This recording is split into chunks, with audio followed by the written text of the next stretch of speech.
In the heart of America, where small towns whisper secrets and suburbs hide horrors, some stories refuse to fade into the night.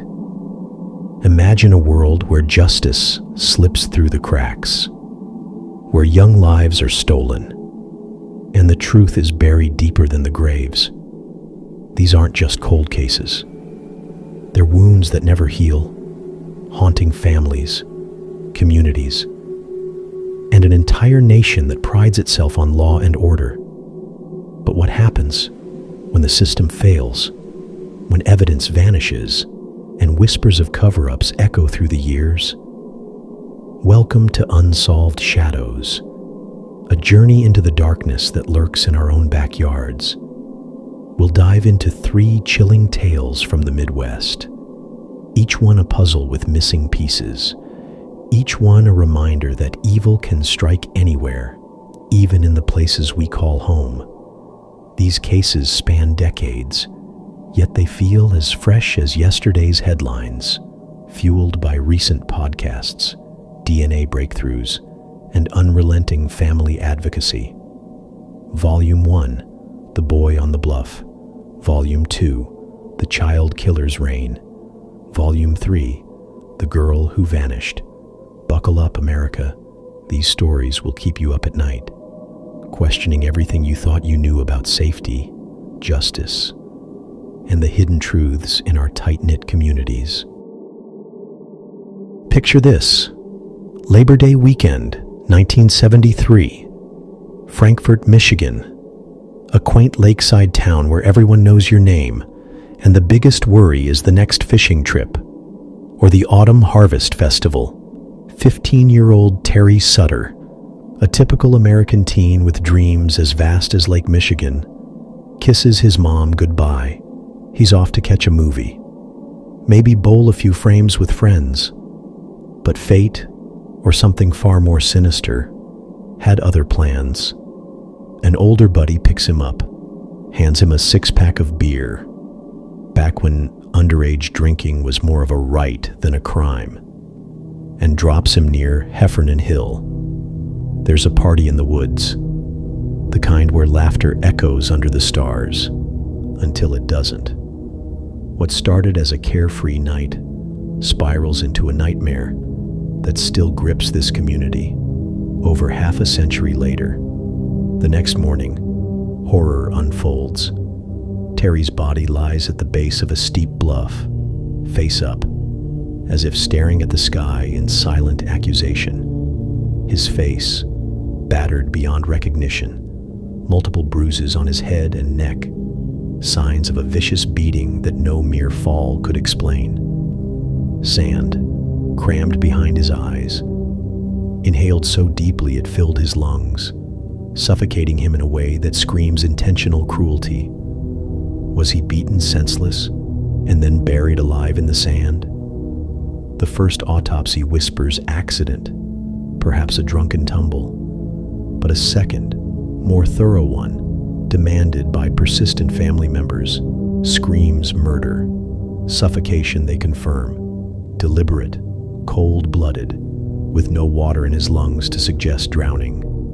Yet the Frankfort police shrug it off as a tragic mishap, closing ranks in a small town where secrets are currency. No arrests, no suspects publicly named.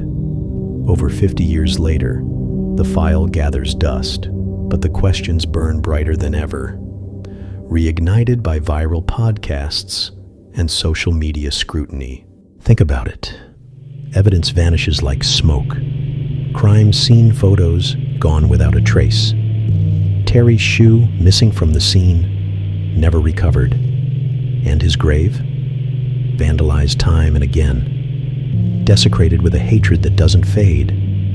Stones smashed. Markers uprooted, leaving it unmarked to this day, as if erasing his memory could bury the guilt. Rumors fester in this tight-knit community, whispers of a cover-up, ties to local law enforcement, or influential families who might have had a hand in the silence. Was Terry in the wrong place at the wrong time, stumbling upon something illicit at that wooded party? Or was it personal, a grudge fueled by small-town rivalries?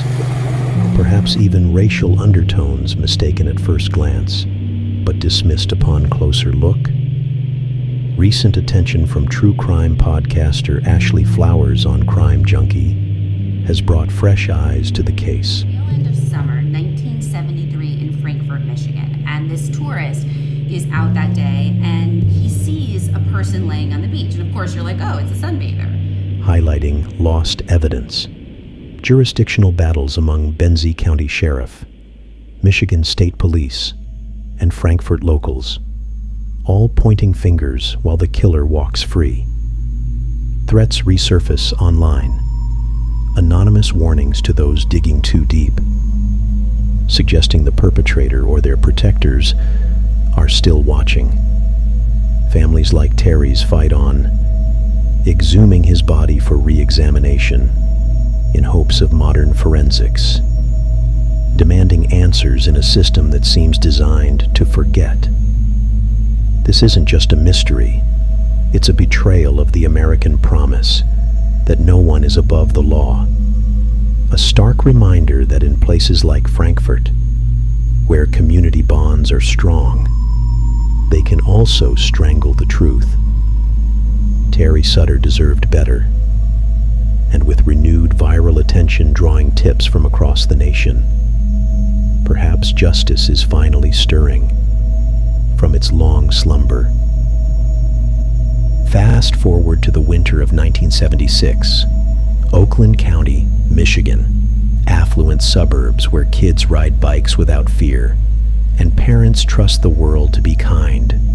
But kindness shattered when the abductions began, turning this slice of American prosperity into a landscape of terror. First, 12-year-old Mark Stebbins vanishes on his way home from an American Legion Hall, last seen in a parking lot. His innocence snatched in broad daylight.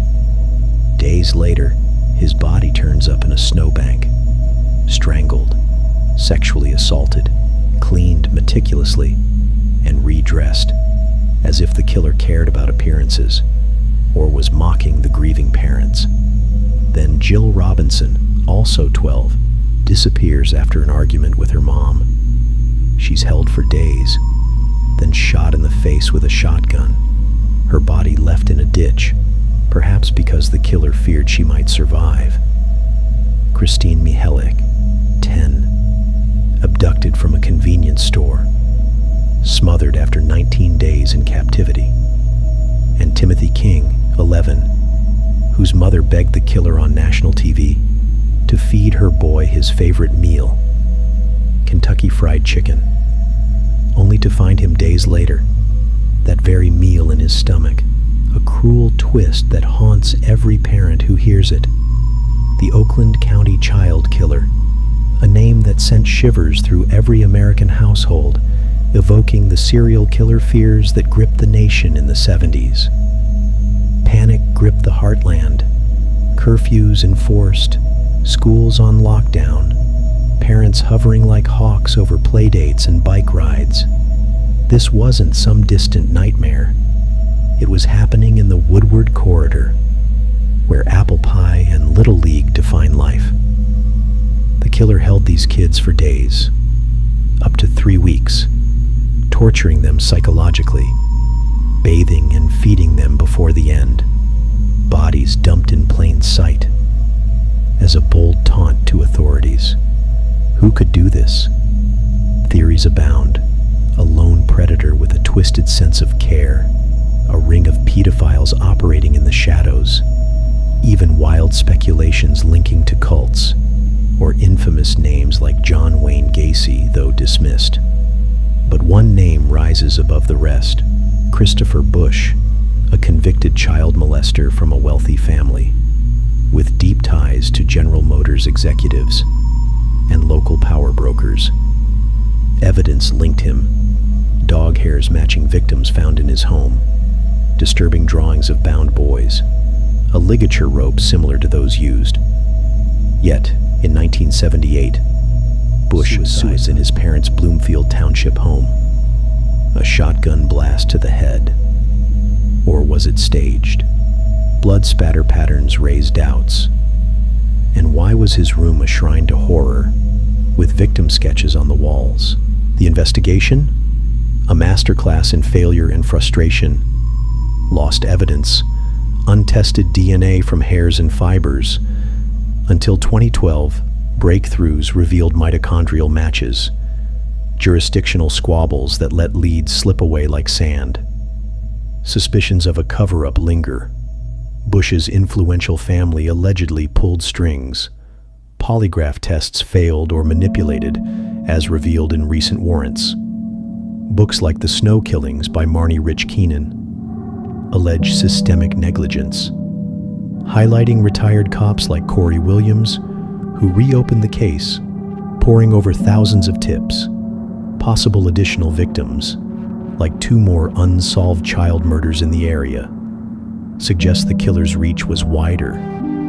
Families of the victims, like Tim King's parents, his father passing without closure in 2020, poured their lives into the fight, founding foundations and pushing for DNA advancements. This case isn't just unsolved. It's a scar on America's conscience, a reminder that wealth and influence can warp justice, echoing modern debates on privilege and accountability. In a land of equal opportunity, why do some monsters evade the net? The killer's reign ended abruptly in 1977. Or did it? Whispers of more victims persist. Shadows in the suburbs that demand we keep searching, with ongoing task forces vowing to use genealogy tracing to finally unmask the perpetrator. Now, leap to 1989, Bay Village, Ohio, a picture-perfect Cleveland suburb where Halloween means candy and costumes, not real-life terror. 10-year-old Amy Mihaljevic, with her bright smile, love for horses, and trusting nature, gets a phone call at school.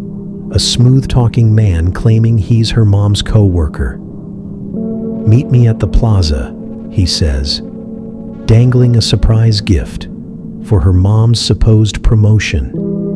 Innocent Amy, raised on neighborly goodwill, in a community where doors stay unlocked, agrees without a second thought. She walks to the Bay Square shopping plaza after school, witnesses later spotting her with a man, matching a composite sketch, mid-30s, curtain haircut, unassuming yet chilling in hindsight. And just like that, she vanishes into thin air, her abduction in plain sight. A stark warning about the dangers lurking in everyday places. 4 agonizing months pass, the community rallying with searches, flyers, and vigils that captured national attention. Farmers in rural Ruggles Township, Ashland County, some 50 miles away, stumble upon her body in a frozen field, partially decomposed but revealing horrors. Stabbed multiple times in the neck, bludgeoned on the head, signs of sexual assault. Details haunt investigators. Her turquoise horsehead earrings, binder, and backpack gone forever, perhaps trophies for the killer. The crime scene suggests her body was dumped shortly after the abduction, within days, not months, meaning the killer transported her across counties, risking exposure. The phone call, that's the hook that reels you in. A premeditated lure using intimate family details, like her parents' recent divorce and mom's job at a trading card company. How did he know so much? Did he stalk her for weeks, calling multiple girls in the area with similar ruses, as tips revealed? Or was it betrayal from within? Someone Amy knew casually. Over the years, suspects emerge but fade. Dean Runkle, a local teacher whose classroom Amy visited, matching the sketch and with odd behaviors.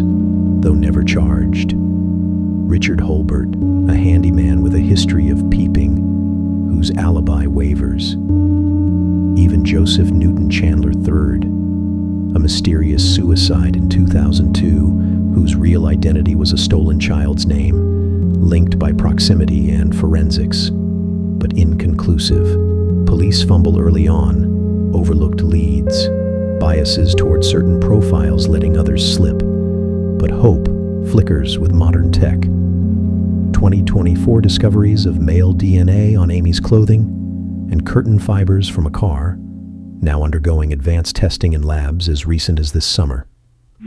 Hair samples, once untestable, are being reanalyzed with genealogical databases that cracked cases like the Golden State Killer.